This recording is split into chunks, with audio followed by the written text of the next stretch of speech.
Shalom Akim, Ya Bashim Al Shai Barakatam, Ba Shem Kadash, this brother Nasher DC Camp. With a brief lesson to edify the hopeful elect, double honors and salutations to the elders and apostles of Great Stone, who rule well in sincerity and diligence. Because Akim already know we're still in the period of the Passover. So I just had to some time to reflect on the significance, the meaning of the Passover, because it's no joke, man, to be an Israelite and then the Most High gives you this knowledge, to hold on to, becomes that's that's that treasure you carry with you everywhere you go. It brings you to the forefront. It's that knowledge that cannot be hidden. Once it's in you. All right. So, because brothers are already familiar with the Passover, how the Most High, delivered the nation of Israel, our forefathers, our foreparents, out of bondage. It wasn't a fairy tale. It really happened. The archaeologists, they have the records, they have the artifacts. You know, the the structures are still there. Some of them. And it's a beautiful thing, man, to know that the word of Yahweh Shemi Avishai endures forever. Alright, so I'm going to read Exodus, the second chapter, just to spark the fire in the brother's mind. Alright, so it's Exodus chapter 2, verse 23. Alright, so this is just the history part. Alright, and it came to pass in the process of time that the king of Egypt died, and the children of Israel sighed by reason of the bondage, and they cried, and their cry came up unto the Alahayim, right? If you look at the Hebrew, right? But the Most High eventually hears the cry of the nation of Israel, because the angels go to and from the earth and report unto the Most High what's going on. Okay, and their cry came up unto the powers by reason of the bondage, and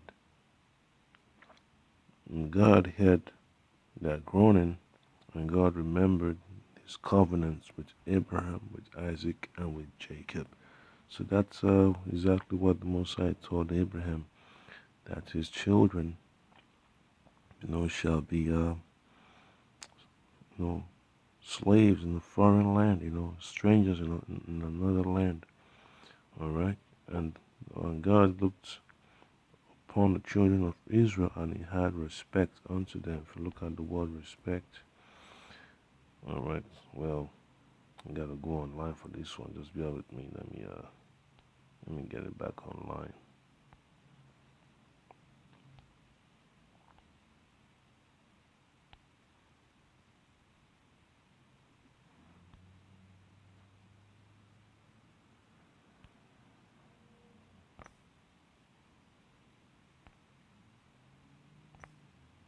All right, so that's it.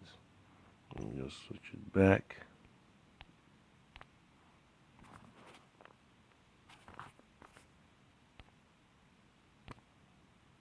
Yeah, it's gonna take a while, so just bear with me.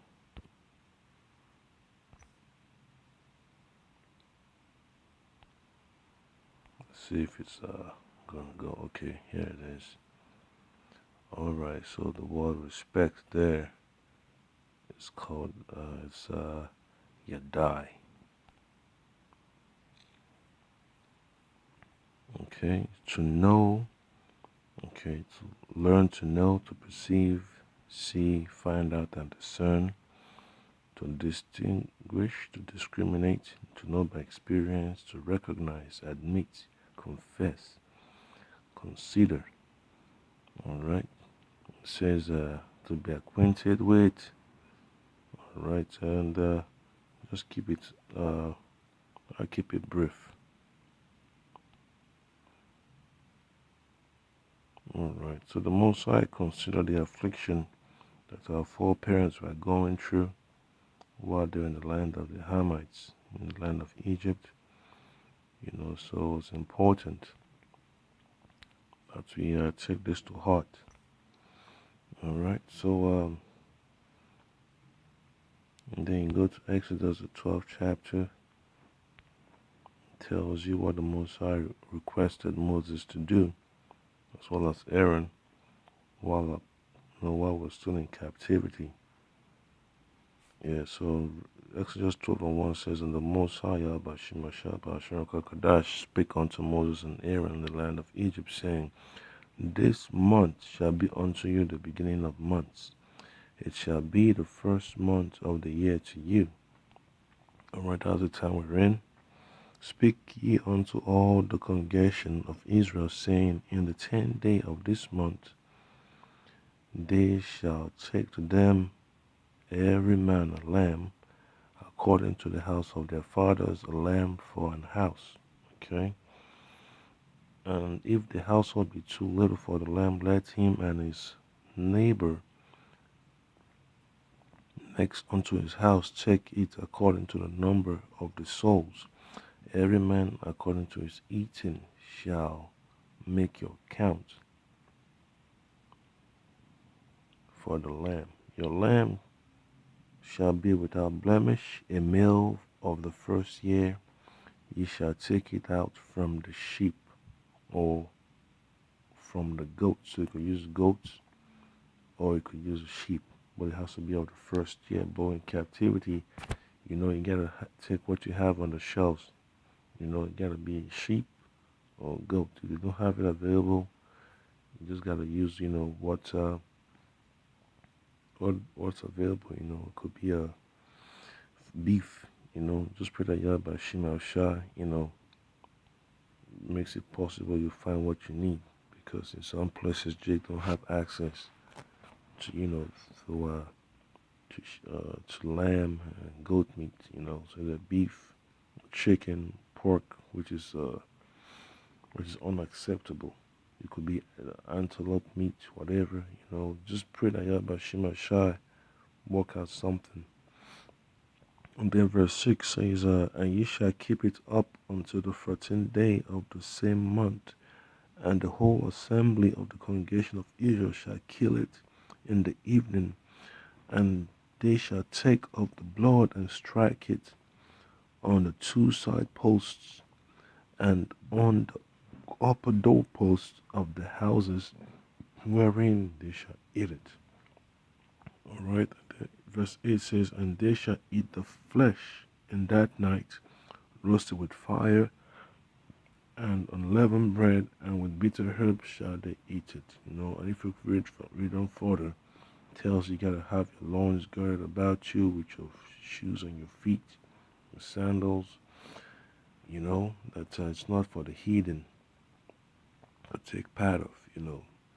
So it's kind of hard, Jake that's married to the heathen, you know, whether it's, the woman, whatever nation they are, Ham, uh, Edom, Ishmael, Japhet, they can't eat of the Passover.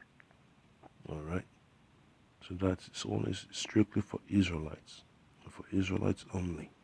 All right. So that's one thing brothers have to realize.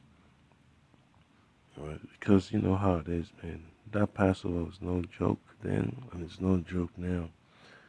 It's a time that the Most High, had to make that separation. To make the nation of Israel separate from the land of Egypt, because the controversy was that Moses had to go before Pharaoh time after time after time to let the nation of Israel go according to the Most High's demand. But he hadn't. But the Most High hadn't done the hearts of Pharaoh, and then the Most High sent the 10 plagues. So that was the time we're living in, man. The pestilence, the plagues is going to come upon America, upon all the heathen that are holding the nation of Israel hostage, captives. It's not going to be well with them. It's a time of serious judgment, a time of separation. All right. And then if you go into Matthew, the 25th chapter, because it lets you know that there's a time when Musa is separating his people from the heathen. You know, when we have to abandon the relationship we have with our captors, with the so-called white man, the so-called Chinese, the so-called Arab, the so-called Hamites. That Musa is preparing us to be, separate from these people. That's why we're going through the Passover to deliver it from the destruction that's going to come upon this nation. All right, just like Proverbs 11:21, it says, though hand join in hand, the wicked shall not be unpunished. And the scripture also talks about, those that are joined unto them shall be thrust through with the sword. So that's one thing I can have to keep in mind, man. You can't be on the same page with your captors, man. The time of that Down syndrome mentality, or what we call it, Stockholm syndrome. That time is over, man. That time is coming to an end. So the nation of Israel got to look forward to a better rulership of righteousness, which is the rulership of Yahweh Shai. Okay? So if you look at Matthew chapter 25, verse 31, so it says, when the Son of Man shall come in his glory and all the holy angels with him, then shall he sit upon the throne of his glory, and before him shall be gathered all nations, and he shall separate them one from another, as a shepherd divideth his sheep from the goats. And he shall set the sheep on his right hand, but the goats on the left. Okay?